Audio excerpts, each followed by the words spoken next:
What you see is what you get. Really?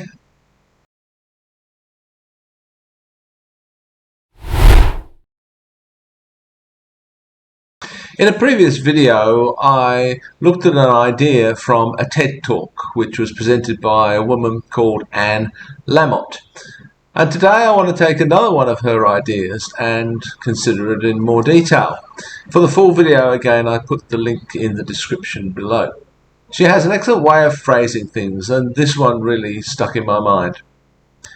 I quote, "Don't compare your insides with other people's outsides." Again, don't compare your insides with other people's outsides. Wow. Okay. It's what we do, of course, because for the most part, all we see of other people is their outside. There may be some artists who reveal their insides to us through their work. Perhaps from time to time, someone will intimately share with you some of their innermost life. But you can never be sure, can you? I'm sure they're filtering stuff out. I know I would. Never trust someone who says, what you see is what you get. Apart from anything else, apart from the deception and deceit behind those words, if it were true, that would make them a very shallow and uninteresting person. But it's often all we have to go on, this exterior. And they seem so cool, so together. I wish I could have that degree of self-confidence.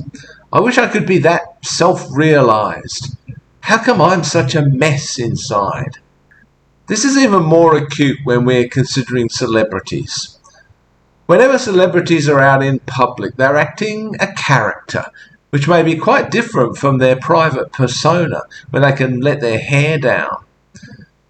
It must be very difficult if you're constantly in the limelight, constantly having to play this character for the media and for the public. But what we see isn't even their real persona, the one they reveal to friends. It's just a role they're playing. And of course, often when that person's real persona does leak out into public view, they can get into terrible trouble over this because of the apparent contrast with their public persona. Of course, we all have a public persona, probably several of them for different social settings. We're different when we're just out shopping from how we are when we're with our friends. We're different again with our work colleagues, and different again with our families, and probably even different with different members of our family. I contain multitudes, as Bob Dylan sang in 2020, quoting Walt Whitman.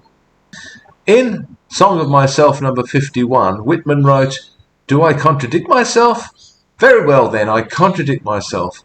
I am large. I contain multitudes."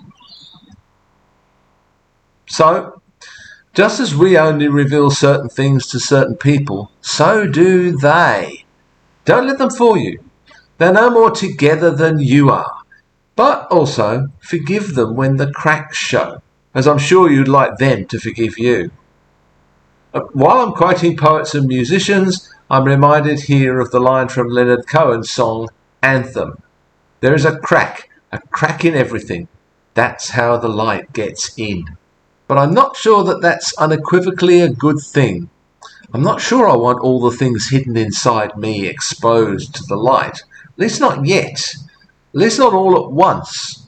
Perhaps when I'm ready, at a time and place of my choosing. The light doesn't only illuminate, it also blinds. And sometimes things seen under a very harsh light are not really themselves. Exposure to light ruins an undeveloped film, the old school type. And never take a flash photograph of a painting unless you want to be thrown out of the art gallery. Kein Blitz! I remember being yelled at me by a security guard when I unintentionally did this in an art gallery in Munich. Honestly, it was unintentional. I didn't know the flash was still on, okay? There's a place for shade. There's a place for darkness. So this is not, most definitely not, a call for you to let it all out. First, we don't want to see that, okay? Second, it could do you real harm. So don't feel bad that you hide behind various personae. It's necessary.